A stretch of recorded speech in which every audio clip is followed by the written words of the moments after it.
Assalamualaikum warahmatullahi wabarakatuh. Kembali lagi bersama Bapak di pembelajaran hari ini. Nah, semoga kalian di rumahnya masing-masing masih diberikan kesehatan ya oleh Allah Subhanahu wa taala dan juga masih semangat dalam mengikuti pembelajaran hari ini meskipun situasi dunia ataupun situasi negara kita sedang tidak baik-baik saja karena memang sedang ada diberikan cobaan oleh Allah Subhanahu wa taala seperti itu. Nah, untuk pembelajaran hari ini kita akan belajar masih dengan materi yang sama yaitu program linier. Nah, untuk pelajaran hari ini kita akan mengakumulasi materi-materi dari pertemuan pertama program linier, kemudian sampai hari kemarin, sampai hari Kamis ya, seperti itu. Nah, untuk program linier ini sendiri dari segi manfaat ataupun dari segi arti berupa salah satu langkah matematika ataupun materi matematika yang bertujuan untuk menentukan nilai optimum dari sebuah produksi, di mana nilai optimum itu sendiri berupa nilai maksimum ataupun nilai minimum. Nah, program linear ini sendiri banyak digunakan ya di berbagai bidang kehidupan, khususnya bidang ekonomi dan bidang matematika. Nah, untuk matematika sedang kita pelajari hari ini, kemudian untuk bidang ekonomi sering digunakan dalam menentukan biaya maksimum dari sebuah biaya minimum dari sebuah produksi ataupun keuntungan maksimum dari sebuah produksi seperti itu. Nah, bagaimana sih langkah-langkah dalam menyelesaikan masalah program linier? Nah, langkah-langkah dalam menyelesaikan program linier, satu, kalian harus menentukan dulu model matematikanya dari permasalahan, di mana model-model matematika di dalam permasalahan program linier biasanya meliputi fungsi kendala dan juga fungsi objektif seperti itu. Kemudian setelah kalian menentukan model matematikanya, kalian harus menentukan daerah penyelesaiannya. Nah, untuk proses menentukan daerah penyelesaiannya juga kalian mungkin sudah tahu ya dengan menentukan titik potong terlebih dahulu dari fungsi kendalanya seperti itu. Kemudian selanjutnya kalian harus menentukan nilai optimum, di mana tadi nilai optimum itu merupakan nilai maksimum ataupun nilai minimum seperti itu ya. Nah, bagaimana sih menentukan nilai optimum? Untuk sebelum menentukan nilai optimum, kalian juga harus tahu dulu apa sih itu nilai optimum. Nah, nilai optimum merupakan nilai yang diperoleh dari hasil perhitungan yang ditentukan nilai maksimum atau minimumnya. Ya, seperti yang tadi katakan oleh Bapak sendiri, bahwa nilai optimum ini sendiri adalah nilai maksimum, di mana nilai maksimum ini jika kita dicontohkan ataupun diasumsikan terhadap sebuah produksi, nilai maksimum ini sendiri berupa keuntungan ya, kemudian ataupun minimumnya. Nah, minimum ini ketika kita diasumsikan sebagai usaha produksi biasanya digunakan dalam penggunaan biaya. Jadi penggunaan biaya dalam suatu produksi atau perusahaan itu diminimumkan. Nah, itu merupakan salah satu fungsi ataupun manfaat dari program linier. Nah, bentuk umum dari nilai optimum ini sendiri yaitu fx, y sama dengan ax tambah by seperti itu, di mana a itu koefisien, a dan b itu koefisien, dan x dan y itu merupakan variabel ya.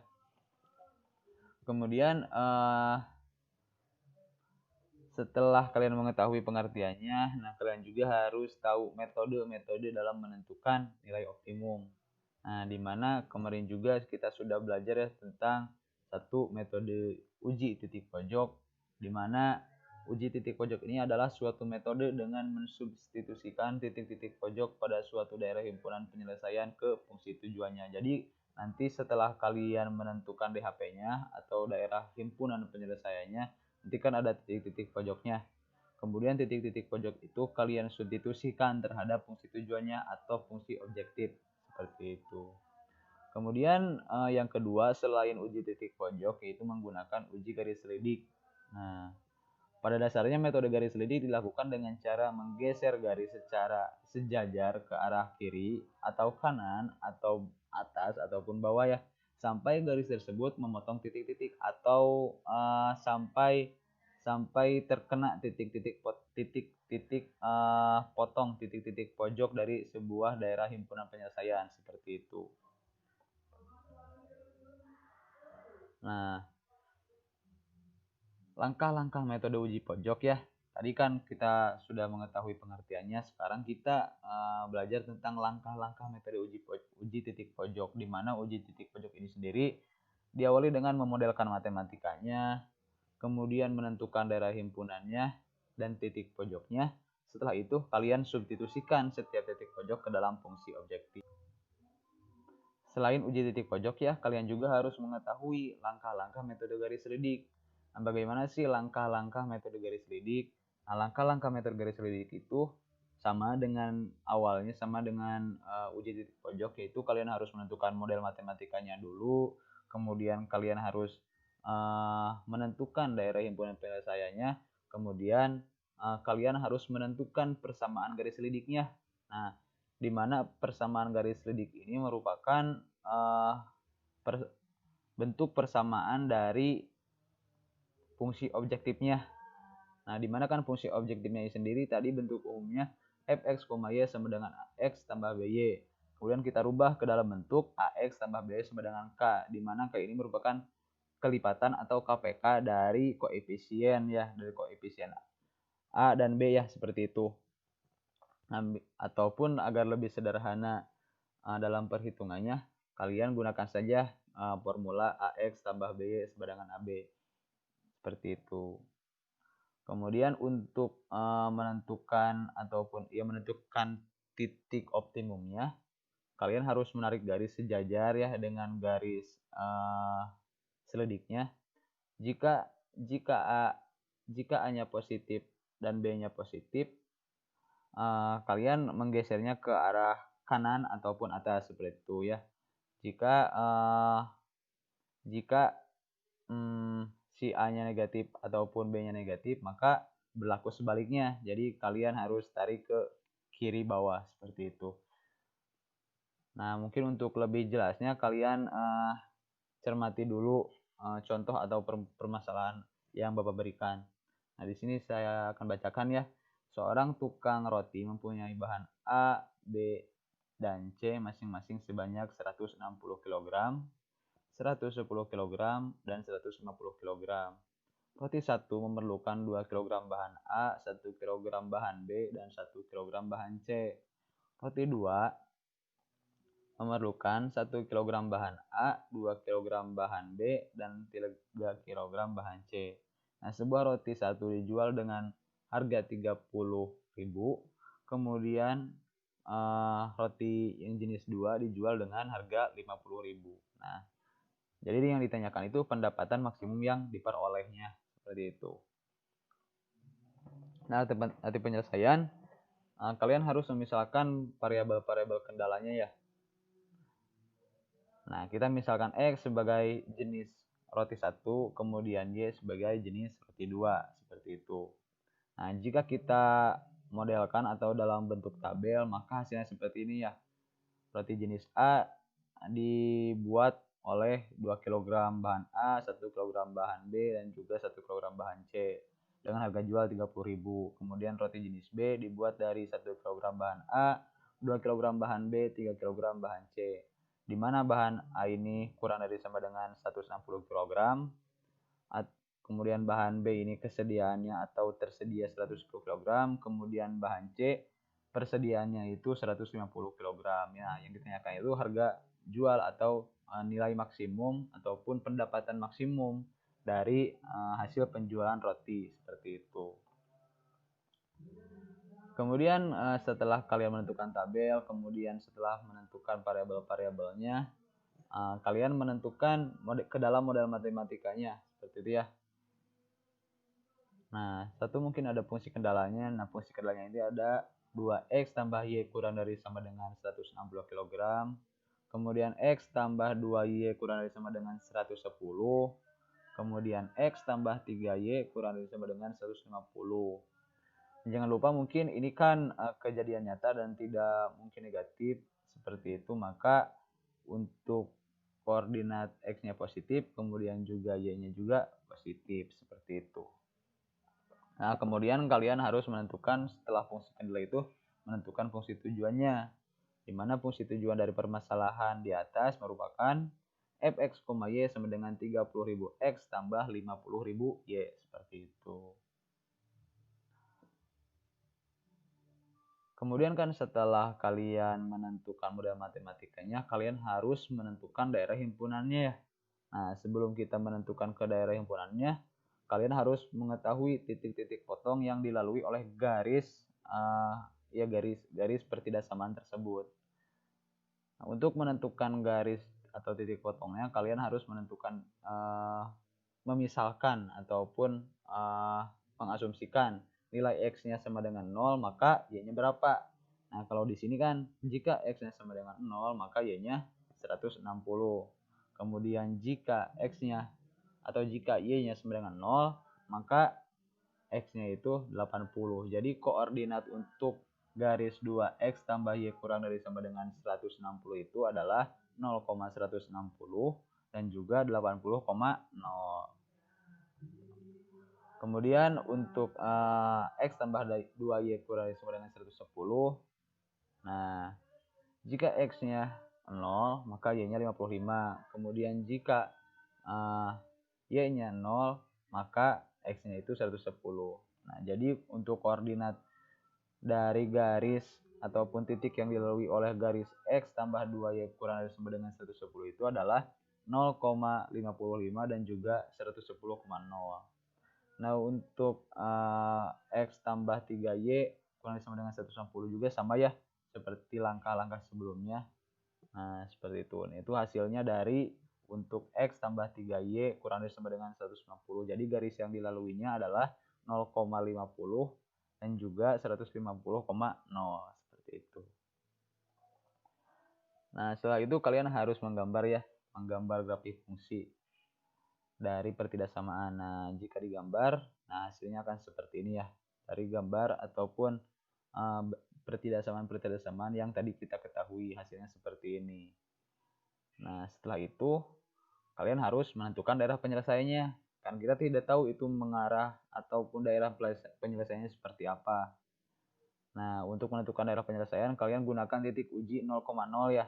Bebas sih sebenarnya untuk titik ujinya mau, kecuali titik yang dilalui oleh si garis tersebut. Nah, bisa digunakan sebagai titik uji. Nah, biasanya menggunakan titik 0,0 karena lebih sederhana dalam perhitungannya. Seperti itu. Nah, untuk 2x tambah y kurang sama dengan 160, jika kita substitusikan nilai x dan nilai y-nya, maka 0 kurang dari sama dengan 160. Nah, ini benar ya? Benar. Jadi untuk 2x tambah y kurang dari sama dengan 160, daerah penyelesaiannya itu mengarah ke titik uji.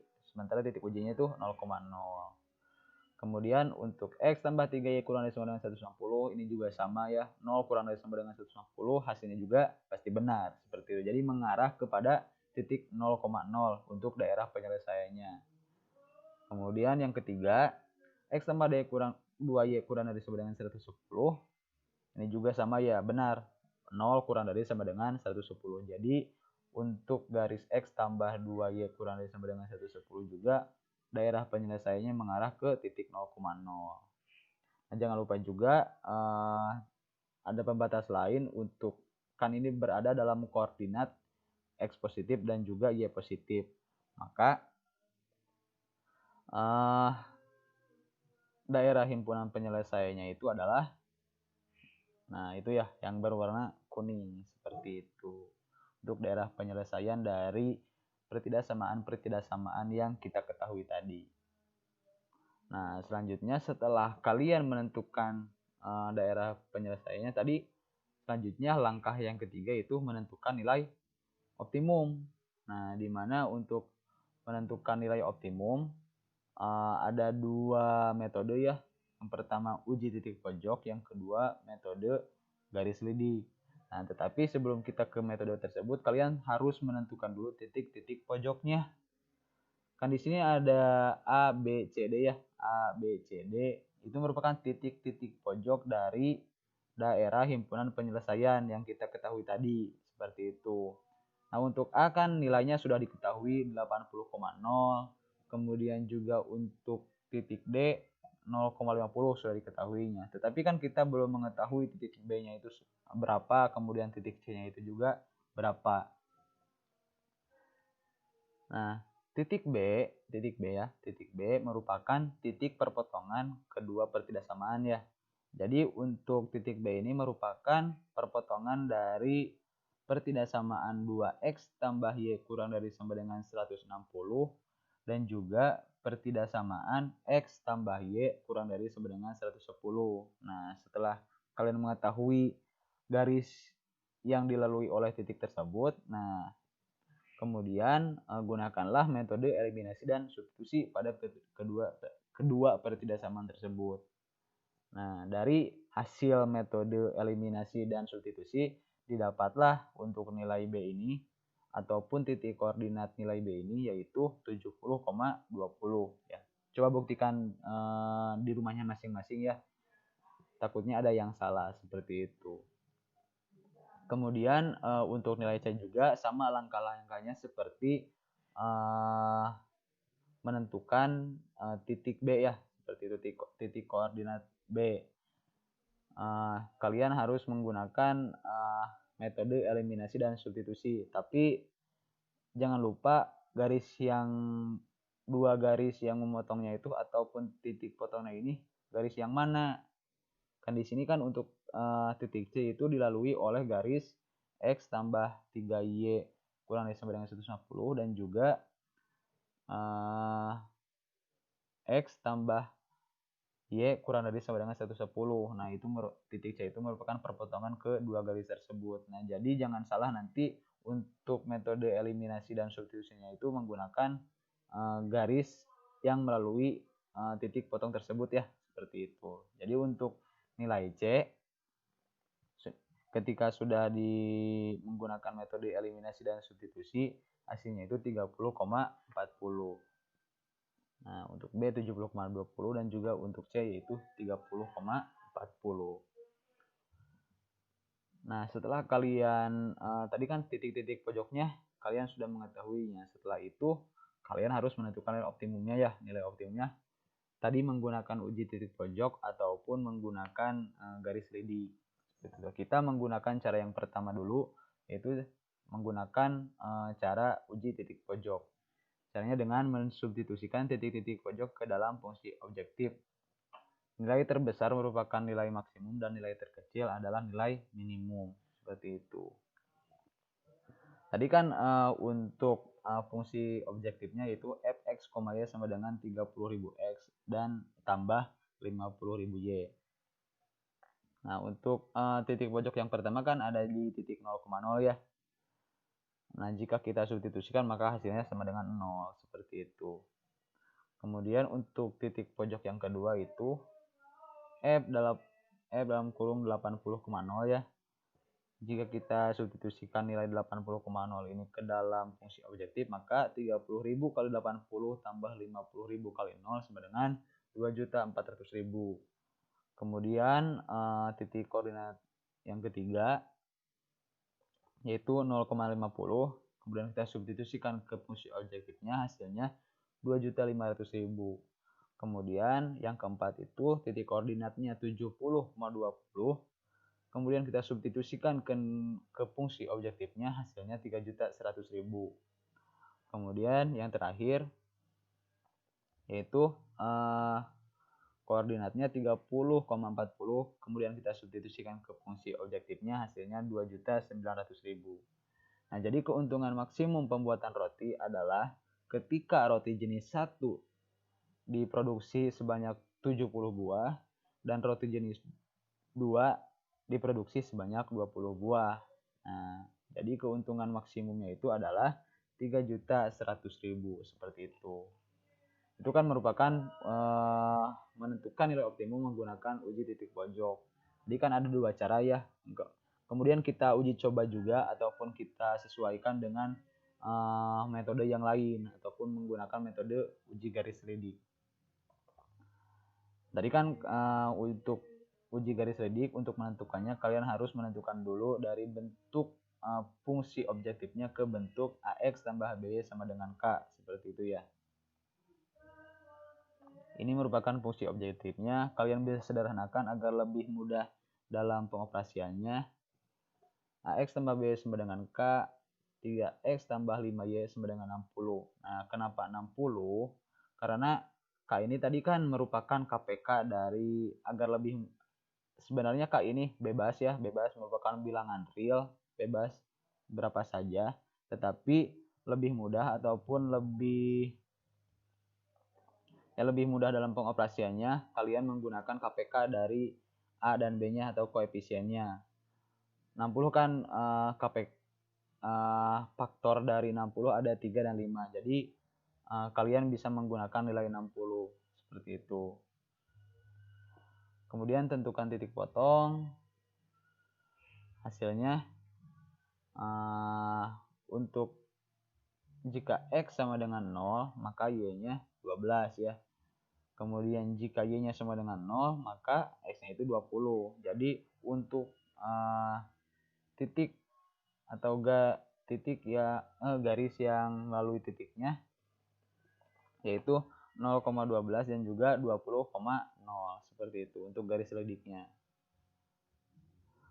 Kemudian kita gambar garis selidiknya. Nah itu ya yang berwarna biru merupakan garis selidiknya. Setelah kita menggambar garis selidiknya, kemudian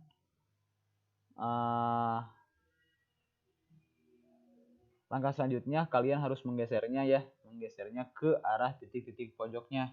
Ini kan tadi diketahui bahwa A positif, kemudian juga B-nya positif, maka kita geser ke arah kanan ataupun atas seperti itu. Nah ketika digeser kan tadi garis selidiknya sudah diketahui ya. Kemudian kita geser. Nah untuk titik pertama yang dilalui oleh garis selidik yaitu 80,0 ya. Kemudian titik kedua yang dilalui itu adalah 0,50. Kemudian titik yang ketiga yaitu 30,40. Kemudian titik yang terakhir itu adalah 70,20. Jadi untuk nilai optimum ini sendiri merupakan titik atau nilai maksimum ini sendiri merupakan titik terakhir yang dilalui oleh garis selidik. Nah, di sini kan titik terakhir yang dilalui oleh garis selidik itu adalah titik B ya, atau poin titik B, yaitu 70,20. Jadi kesimpulannya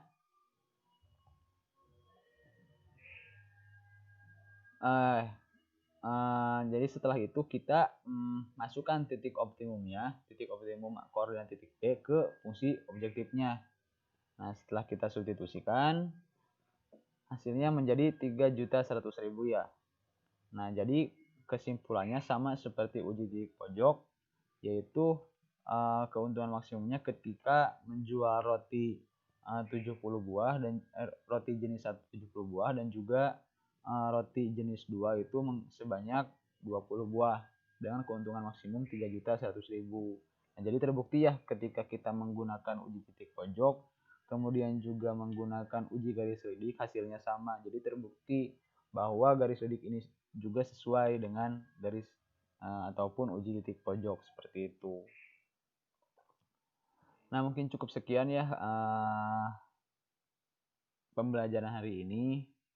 Ini merupakan akumulasi ataupun kumpulan ataupun rangkuman dari materi-materi program linier. Semoga dengan pembelajaran hari ini kalian dapat paham tentang program linier dan juga dapat menerapkannya dalam kehidupan sehari-hari. Karena dari segi manfaat program linier ini sangat bermanfaat ya, khususnya dalam bidang produksi seperti itu. Nah, semoga pembelajaran hari ini bermanfaat. Wassalamualaikum warahmatullahi wabarakatuh.